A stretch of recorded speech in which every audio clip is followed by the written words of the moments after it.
Thank you for all quieting down and taking your seats. It is my great pleasure to introduce Professor Dana Brockman-Reeser of Brooklyn Law School for a discussion about her fabulous new book, For-Profit Philanthropy, which she co-wrote with Stephen Dean, also of Brooklyn Law School.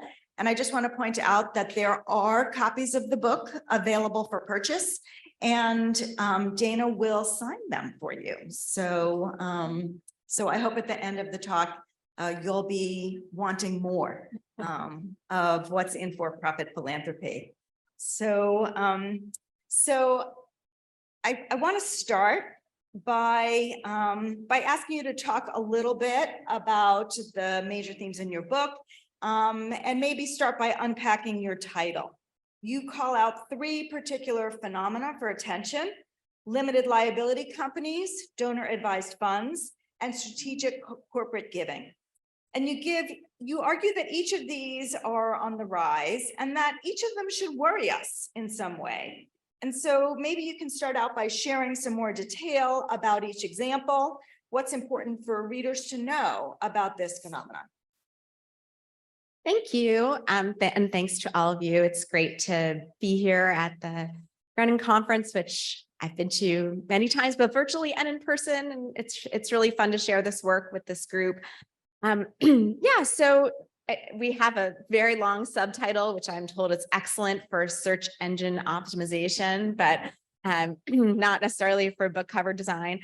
But the idea was to flag these three examples that we use as case studies throughout the book to talk about this phenomenon that we see as linking them, where players and practices and norms that are native to the for-profit sector have migrated into philanthropy and are really straining the regulatory framework that we have in place for philanthropy. So starting with limited liability companies, we're talking about the practice of using a limited liability company as a hub for philanthropy by high net worth individuals and families. Most well-known example is the Chan Zuckerberg Initiative, but they were not the first. We don't know if they're the biggest because they're totally non-transparent entities, so we can't really compare. But the idea is that a high net worth individual or family would set up a limited liability company and use this often in combination with other vehicles, including foundations and donor advised funds and advocacy organizations, as well as other LLCs, to kind of manage a set of philanthropic initiatives, or at least what in their mind are ways to achieve the impact that they want to see in the world. And to the average observer, these are the same as foundations, right? It's just what rich people do to give away their money. And we argue that they're importantly quite different in terms of the lack of transparency, in terms of the lack of purchase that the regulatory framework we have for foundations has on activities conducted in an LLC.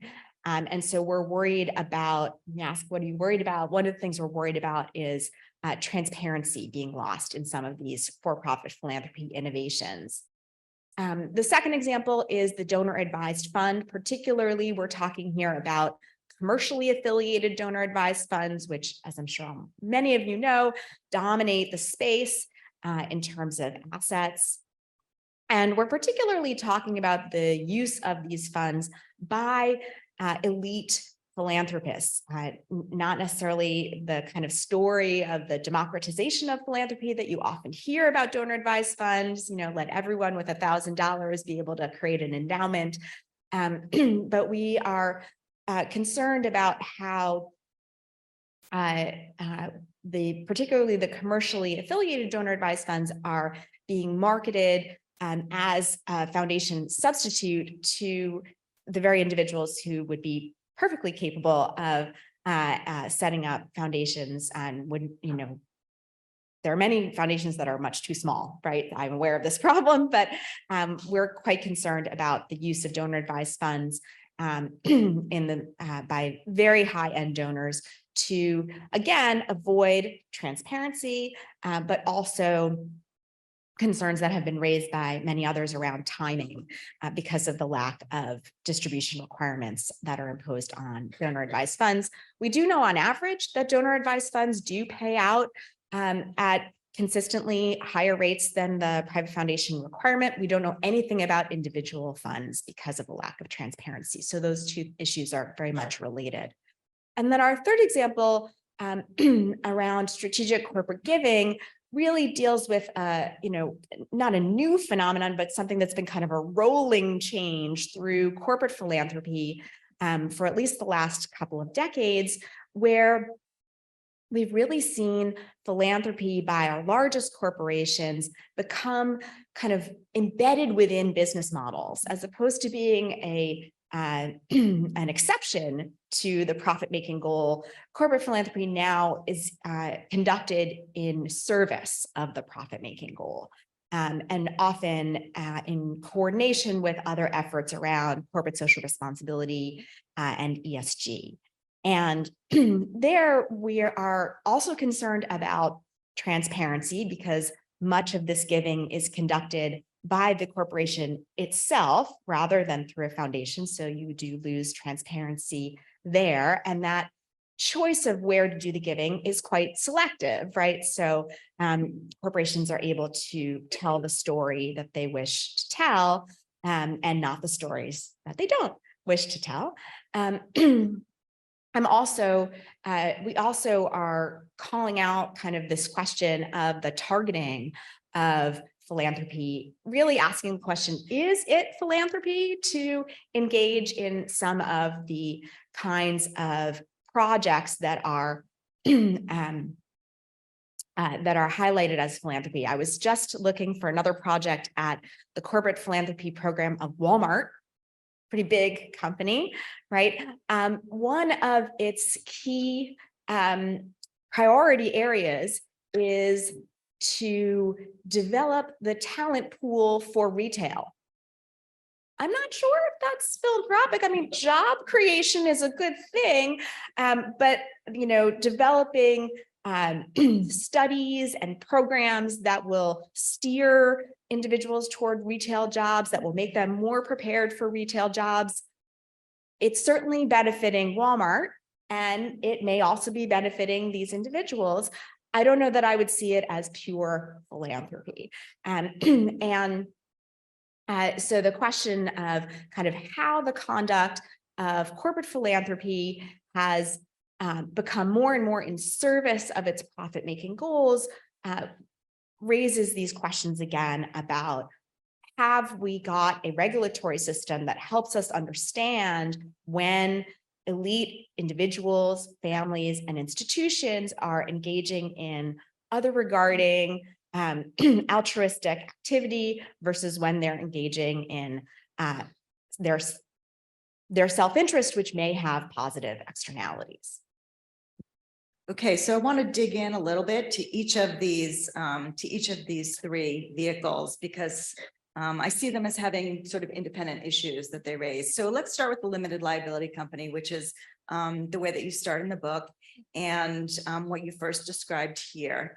And one of the things that you pointed out was that a big problem is the lack of transparency. And so, I'd like to hear you talk a little bit more about, first of all, why is it that people like Mark Zuckerberg are setting up limited liability companies? What's in it for them? Is it the lack of transparency that you think they're looking for? And is it only the lack of transparency, or are there other issues that should trouble us in addition to that? Sure. So I think there's a lot that's in it for donors to use an LLC, either as their primary giving vehicle or as part of a coordinated effort. And the first thing I would say is flexibility, right? And this is actually something that I think is important for us to learn from what's happening with this innovation, because these high net worth individuals are saying, I'm seeking impact. I want to change what I see in the world and make it into a better version in my, according to my own values, right?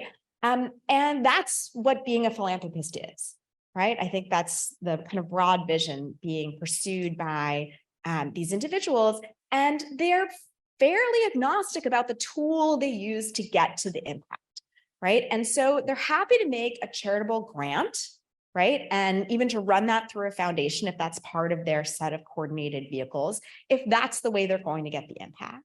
But if they're going to get the impact and maybe the scale they're looking for by making an investment, they want to be able to do that. And they don't want to have to deal with the, complications or perceived complications of engaging in impact investing in a foundation model. And they don't have to if they use an LLC. But they also want to be able to pull political levers, right? Which are pretty hard to do, right? Especially very direct ones if you're using a foundation. And so this is a way to really move the needle on a lot of issues, many donors believe. And so they want to be able to have access to that lever as well. And then finally, they want to be able to engage in kind of what we call co-creation, where they leverage their business assets and relationships in service of their philanthropic goals in ways that can be challenging with things like the foundation self-dealing rules. So allowing for that level of flexibility just makes things easier. You also get the privacy, right? The ability to tell your own story when you're not subject to transparency, the same transparency requirements, but you also get control. And this is most pronounced, I think, in the individual story around limited liability companies, because the owner of a limited liability company is totally in control, right? They can set up governance any way that they want. They don't have to hand anything over to anyone else, at least for their lifetime or the lifetime of the last of a couple to die, right? It's not a perpetual vehicle, right? They are able to have full control of the organization. And for many donors, especially donors who are really committed to kind of a giving while living ethos, I think that control is also really valuable. And that they can't get in any kind of nonprofit, right? I mean, even a charitable trust divorces on some level that control because you have at least the fiduciary duty to the trust purposes in a charitable trust. So I'm glad that you focused on control, because it sounds to me like the limited liability company that the Chan Zuckerberg Initiative is just like other for-profit vehicles that rich people have.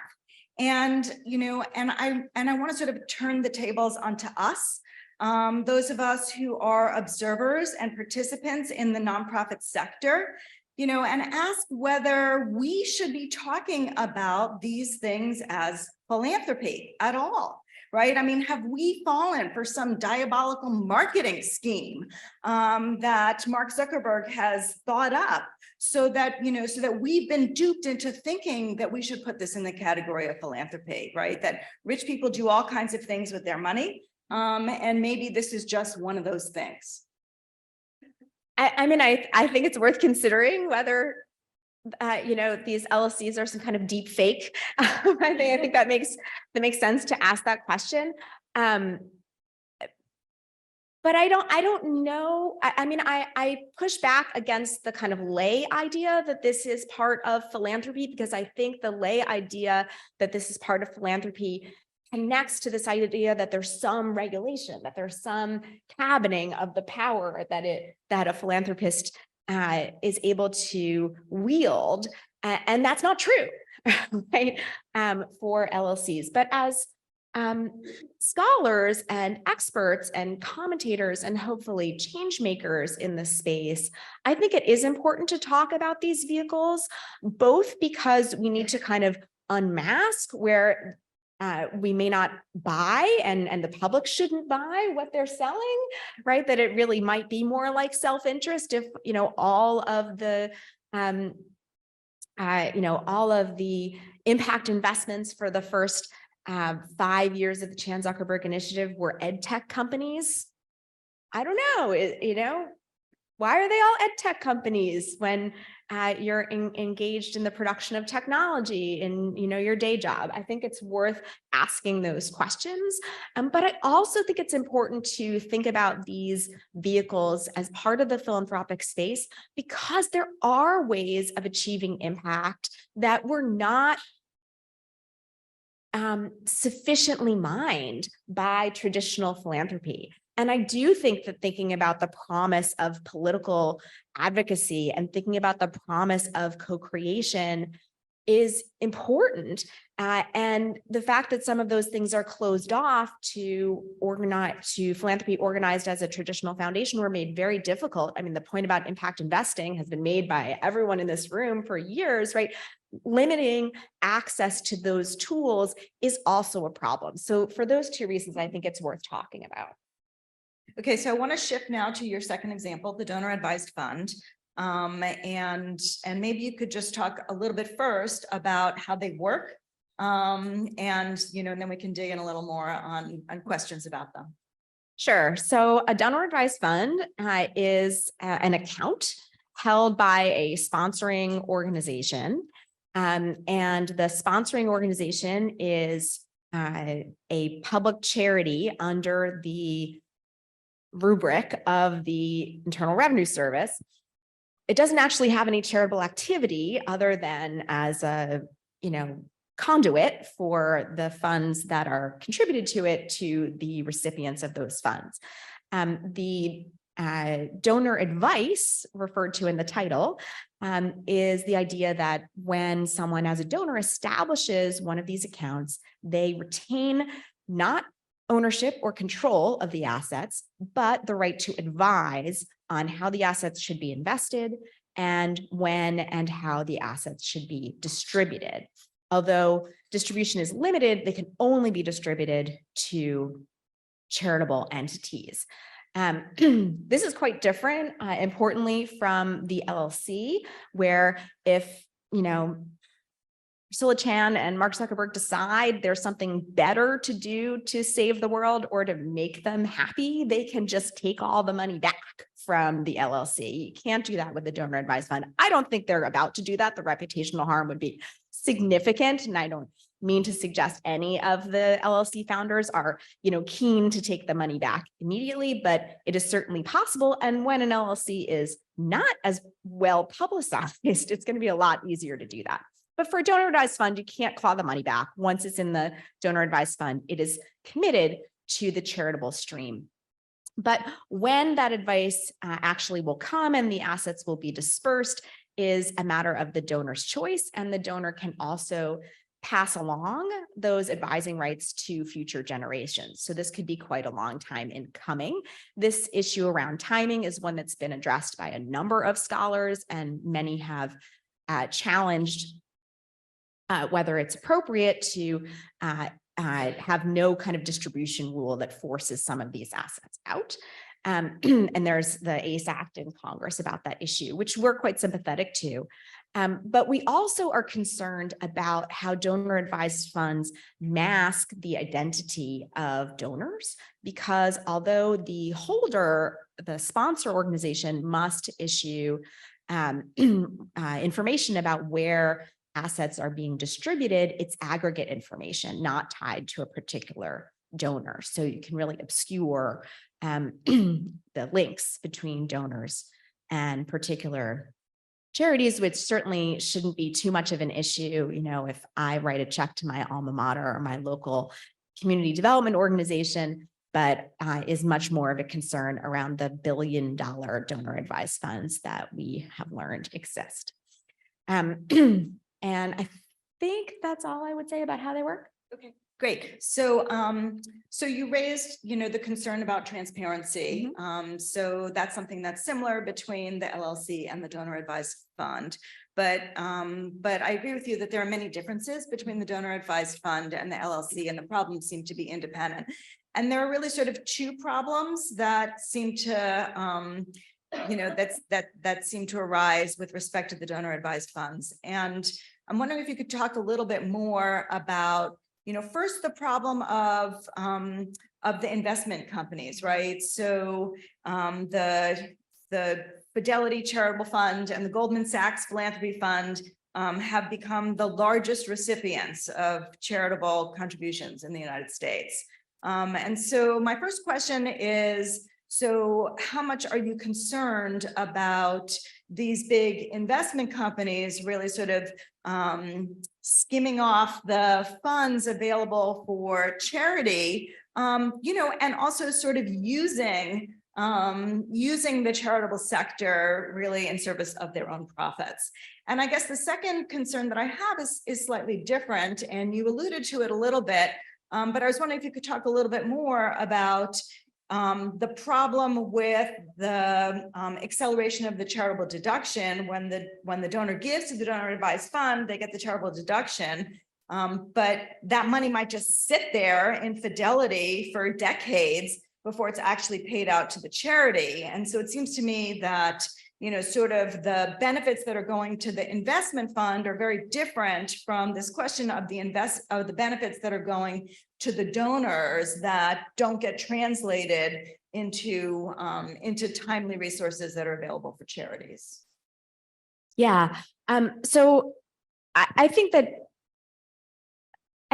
issue of kind of investment companies skimming off profits is not. I'm not worried that they're charging excessive rates. That has not been shown to be the case. I don't think they're kind of marking up their investment prices for these vehicles, in part because these are just treated as, part of the menu of options, right? When you open up your Fidelity account, you can just move your assets between them. So I don't think there's that kind of price gouging problem. It's really, those two issues are interrelated, because the question is, well, you're only getting the investment fees while the money was retained, whereas if the money were spent out, then you wouldn't be getting the fees.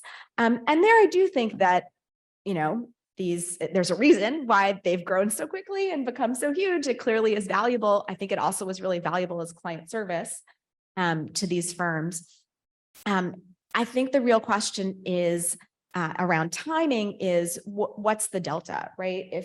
If people didn't use this as an intermediary, would they be keeping the money in their checking account or in their Fidelity non-charitable fund, right? Or would they be donating the money to an operating charity today? And there's been some interesting empirical work suggesting that delta is very is very high. On the order of hundreds of millions of dollars over the past few years during the rise of these commercial funds. I think it will be interesting to continue to kind of follow that, but that's where I think we need to be worried, right? If this is just, kind of a short stop along the way, then I think the fees are fine. If it is, really drawing out a process that could be a one stop without intermediation, well, that's how financial intermediaries always make money, right? So we should certainly be suspect of it here. The other thing that I would mention is, again, there's something to learn about the system we have from the disruption that these commercially affiliated funds are doing, which is one thing that they are heavily, heavily marketing is the ability to turn non-liquid assets into liquid assets that can be donated. And this is a real issue in the system, right? I mean, it's also an issue in terms of how we allow for the deduction and how the deduction is valued. But it's something that people are looking for, and it's a service that they are providing, and they are perhaps uniquely capable of providing. They also are operating as huge platforms. I think they have a kind of an unrecognized potential to have a real charitable purpose, where they could be using their ability to kind of push through dormant funds, as well as just their ability to educate their massive clientele about the charities that they think should be supported because they are the most effective, because they're aligned with their values, or, whatever else might be the case, much on the model that community foundations started donor advised funds with many years ago. So I don't think it's, we don't want to throw the baby out with the bathwater. I don't think that these organizations are going away. But I think we should be concerned about the timing and the mismatch of incentives. And I think we should be concerned about transparency. And so just to follow up on that, so what are your views on the proposals that have been made to reform the legal treatment of donor advised funds? And do you think that really that there should be other changes that are made to the regulatory regime that, you know, that are not being discussed? Yeah, so I'm quite sympathetic. I mean, I guess there are two categories in the ACE Act. One is around the kind of interrelationship between donor advised funds and private foundations. I think those are an easy support. There's no way that private foundations should be able to make a contribution to a donor advised fund to meet their own distribution requirements and then let it sit there. That's just completely indefensible as far as I can tell. I also think there's a problem with how donor advised fund contributions are treated in terms of this meeting the public support test, a little bit in the weeds for some of you perhaps. So the provisions on how private foundations and donor advised funds interact, I think are kind of easy anti-abuse rules that should be passed. The other set of rules is basically a way of managing this problem with the timing of the deduction, right? So, and it's quite generous, right? The current proposal is that you will get an immediate deduction for assets contributed to a donor advised fund, so long as those are distributed out to operating charities within 15 years. This is a pretty long time, right? It's not going to take that long for my check to clear if I wrote my check directly, right? I think that's quite generous and seems like I would certainly vote for that if anyone asked me for my opinion. I think we could possibly push harder, but there are, a lot of very powerful interests. And I would imagine this is, kind of a political compromise that's being attempted. What's missing from the bill, and I would really like to see, is something around transparency, around fund by fund descriptions of where contributions are going from which funds to which charities. I understand that could be quite burdensome, but I think with some limitations in terms of the size of the fund, I think it would do a lot to make it less attractive for folks who are even running their own foundations to kind of use this as an end run for contributions that they want to keep quiet. Okay, so now I want to shift to your third issue, which is about corporate philanthropy. And you talk about huge firms like General Motors, Google, Pearson, closing down their corporate foundations and others using them much more selectively. And we know that corporations can deduct contributions to charity in the year they pay them, subject to a 10% of income cap.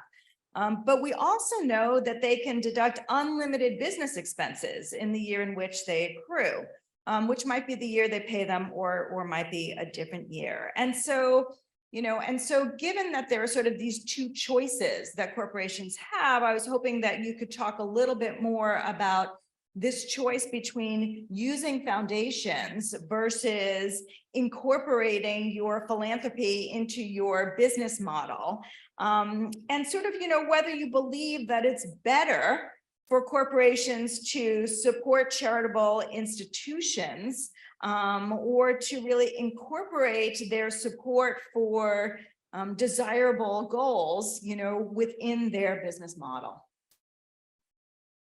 So it's a lot of questions, all in one. So yeah, I think that when I'm looking at the largest corporations and what they're doing with their corporate philanthropy today, almost all of it could be taken as a deduction under ordinary necessary business expenses as opposed to under 170. I don't think decisions are being made about what to spend based on which of those categories it would fall under.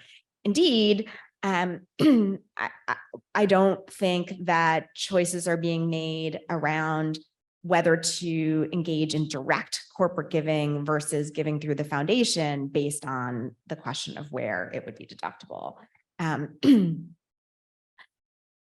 But I think the bigger question that you're asking is, should they be different? Right? And I don't think there's a lot of room in the current tax law to make that an important distinction or a decision point. But I I think we need to ask that question in the same way that I think it's important to ask, what is philanthropy? What is self-interest in terms of elite individual giving? I think it's really important to ask that question with respect to corporate giving. And this is part of a larger story around ESG and corporate social responsibility programs and the lack and non-comparability of disclosure in this area, right? But corporate philanthropy is only part of it. But I think that as kind of the shuttering of corporate foundations kind of most vividly demonstrates, we see corporations kind of deciding, well, I don't need to do philanthropy as a separate thing. Philanthropy is just another tool in my toolbox of how I, enhance my brand, make my employees happy and retain them, build new markets for my business, develop new products, right? This is just another tool. And I think that it's important, not necessarily that we don't subsidize that with a tax deduction, because if it's part of building their business, we do subsidize that with a tax deduction.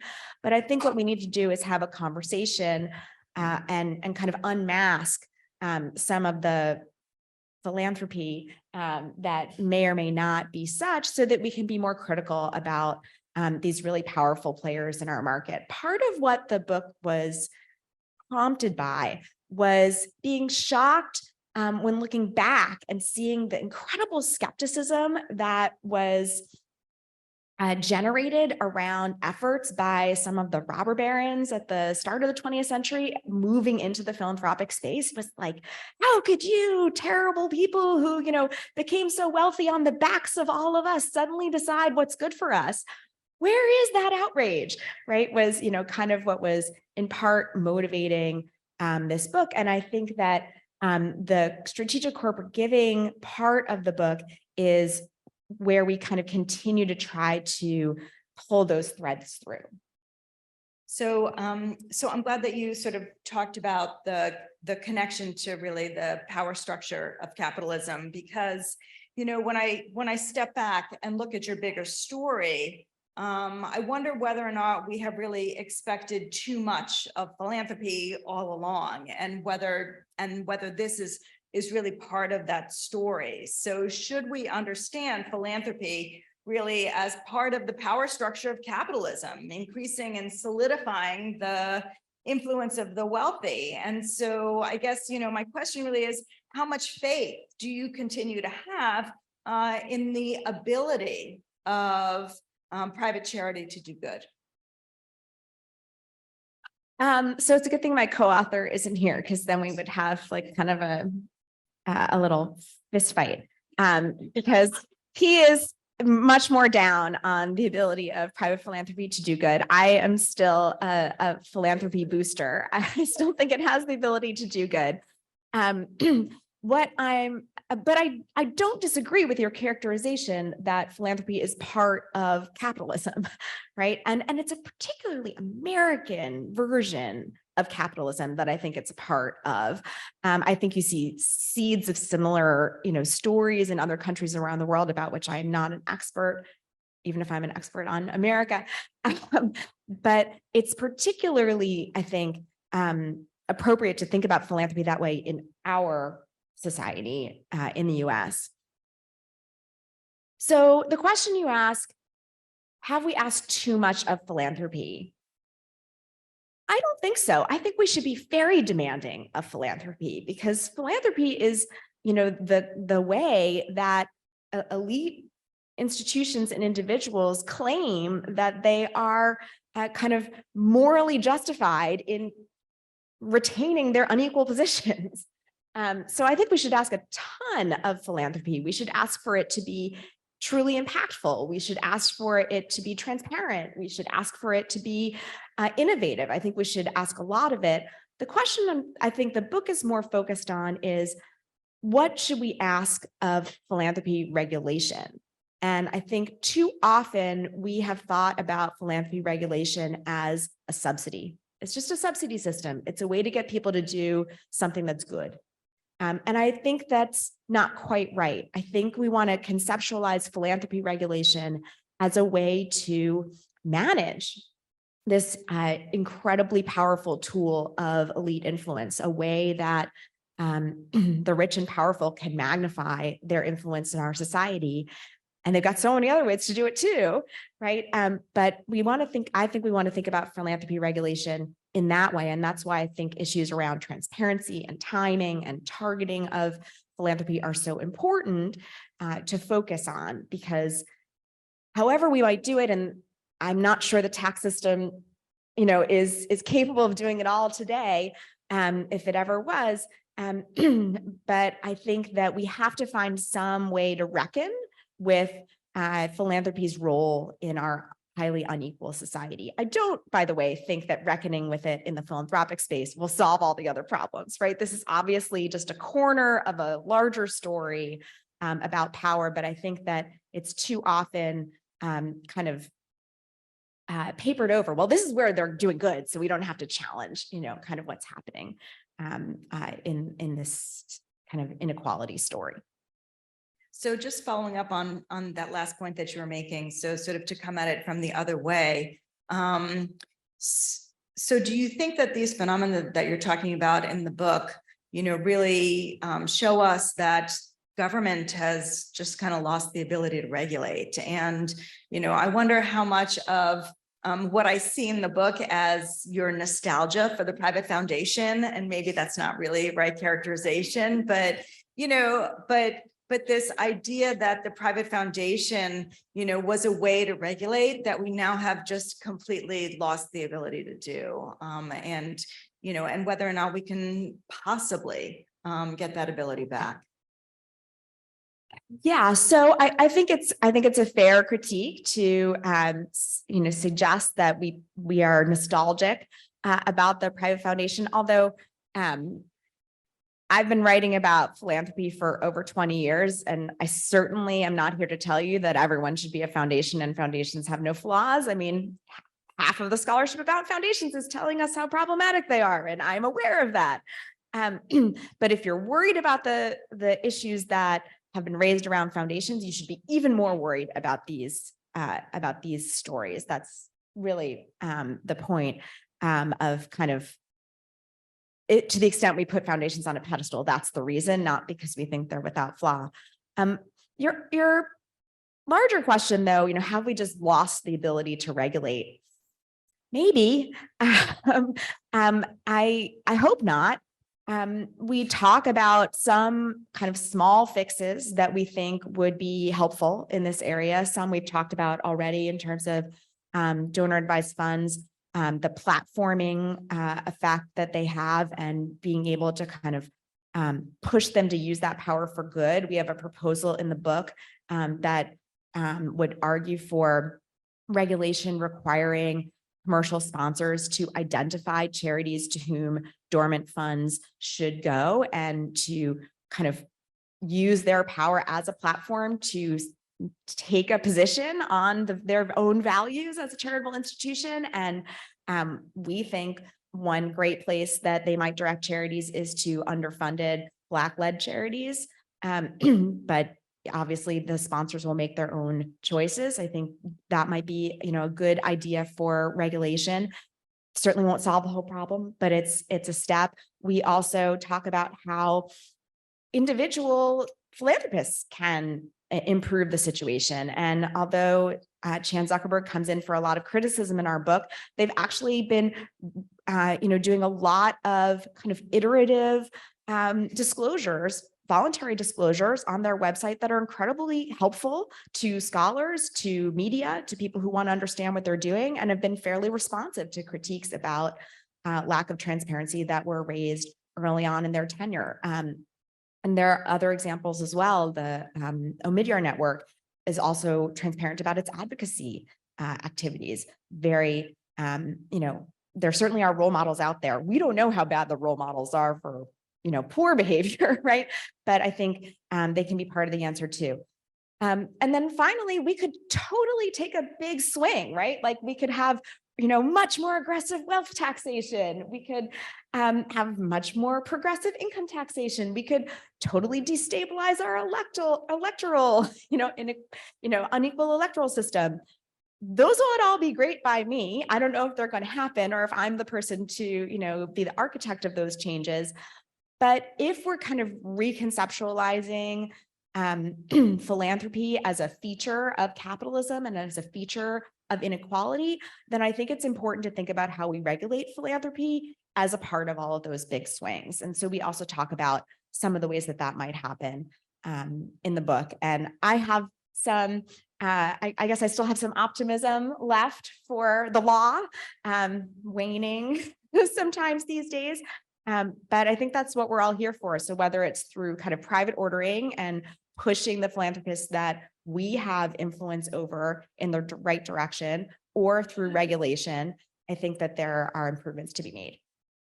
Okay, so that actually, so I'm glad that you raised sort of all the solutions that you talk about in the book, including transparency and private ordering, and really much more ambitious ideas that certainly go beyond for-profit philanthropy. But I guess that I want to leave some room for people to ask questions. But for my last question, I just want to ask whether if we actually did those things, those bigger things that you're talking about, if we had a significant wealth tax, would we care about philanthropy at all anymore? Right. So, once we really change the playing field so that there's a lot more money in public coffers that are subject to public decision making, then do the stakes just go down, that we don't care about regulating philanthropy at all? I think the stakes go down, but I don't think they disappear, because I think philanthropy has a lot of value as a tool for pluralism, right? And I think that, even if we had the most rosy view of what would happen in our democratic society to allocate those many more resources coming in through greater tax revenues, I think there'd still be the need for private individuals who are interested in pursuing their own vision of the good to engage in those experiments and teach us all, new and different ways that might not be able to be publicly funded. Okay, thank you. So I want to open it up to questions. Yes, please. Hi. Thank you for it was an interesting juxtaposition to hear this talk today juxtaposed against the one from the foundations yesterday, where they were talking about all the issues that they have about getting money out the door because the rules are strict. The 95-5 rule, 5% becomes the maximum, the minimum, and actually their interests in these carve-out solutions, which can maybe remove money outside the foundation system into more flexible vehicles, which may of course have those the downsides that you mentioned. But as someone who is focused on trying to mobilize capital, right, the problems that we face today are holistic and require the participation of all of the above. I guess I think we just shouldn't lose sight of that, to me, which is the overwhelming objective, which is how do we get money to flow, and relying on more creative, innovative, flexible solutions, which can encourage people to put their money into something that they may have a little more control over, but could actually get spent. I think we don't want to lose sight of that. And so I guess my question is, is there a risk if we shift money back, focused to the foundations, that we end up stuck with those issues, with inability to actually broaden out some of their creative purpose? Yeah, thank you. So one solution we do not advocate is forcing everyone to be a foundation, partially because toothpaste is not going back into that tube, and partially because of all the problems we know foundations have, some of which you adverted to. The goal of the book is not to say everyone should be a foundation and work like a foundation. The goal is to say foundation regulation was set up to achieve these policy goals around having some public say in what counts as philanthropy and a public understanding of that legitimizes it. To have timing, an understood sense of the timing of what makes something philanthropy, that just setting aside money does not make it philanthropy, but you have to actually spend it, and transparency, right? And we don't think that the foundation rules are the only or the best way to achieve those goals. We think people can do it through private ordering. We think people can do it through slight changes to regulatory areas. We actually think pulling back on some of the regulation could be valuable. One of the arguments we make in the book is to reduce some of the restrictions on self-dealing to allow more co-creation between founder-related businesses and foundations. So the goal is not to make everyone work like a foundation, but the goal is to make sure that those policy goals around targeting and timing and transparency are not lost in what is an understandable desire to eliminate unnecessary red tape. Yeah, in the back. Hi, Jeffrey Walter. I'm the really have enjoyed your comments.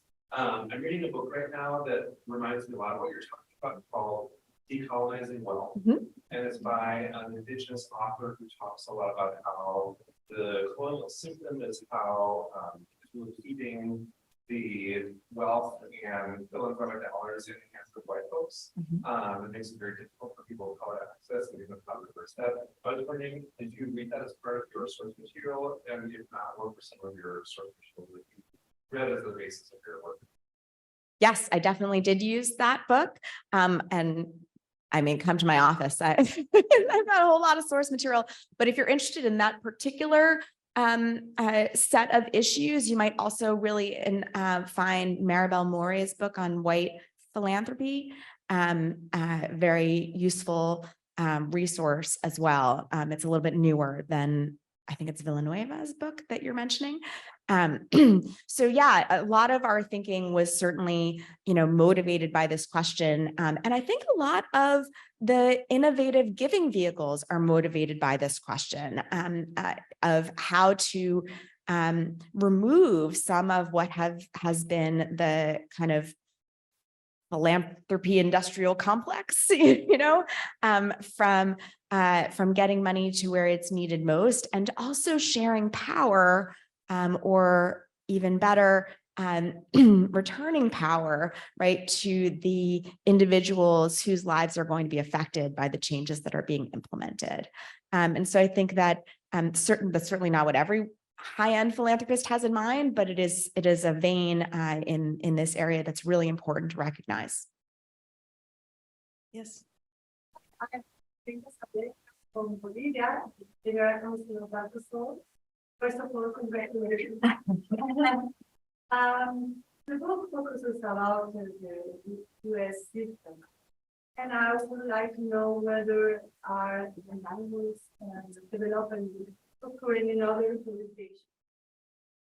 Sure. So would I. I have a little bit of knowledge about some other jurisdictions, but I'm sure there's much more knowledge in the room. So I hope people will find each other and find me to talk more about this. I would mention certainly the donor advice fund concept has gone international, and similar type entities are popping up in lots of jurisdictions. I've been involved with some scholars working on donor advised funds in Australia, and elsewhere in that region. The other place where I've done a little bit of work is in China. And there's some really interesting developments going on in China where they're trying to fuel their domestic philanthropic space, in part because they're trying to remove the influence of non-domestic philanthropic actors.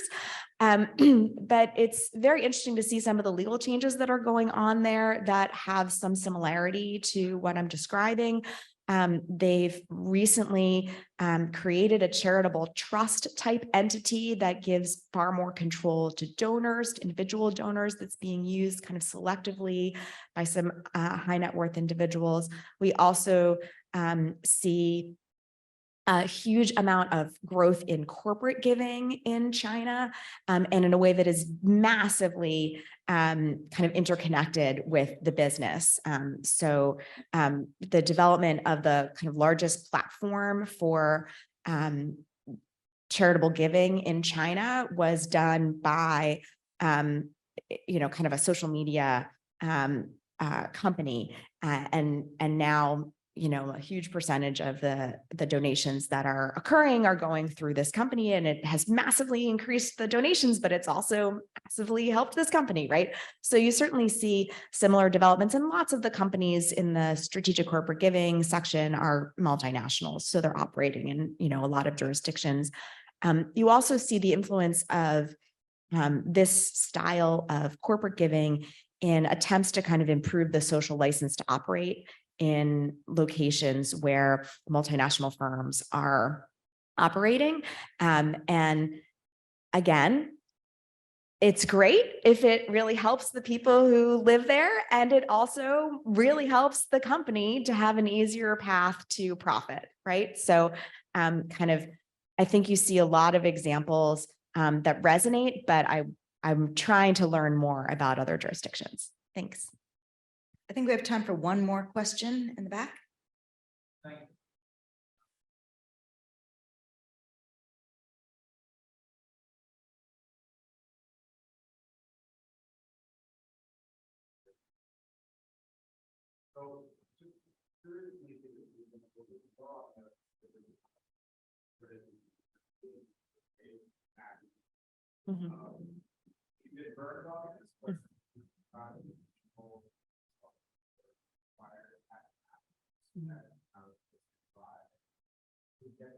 So, on the flip side, I had conversations with people, they say, you're much better giving time now.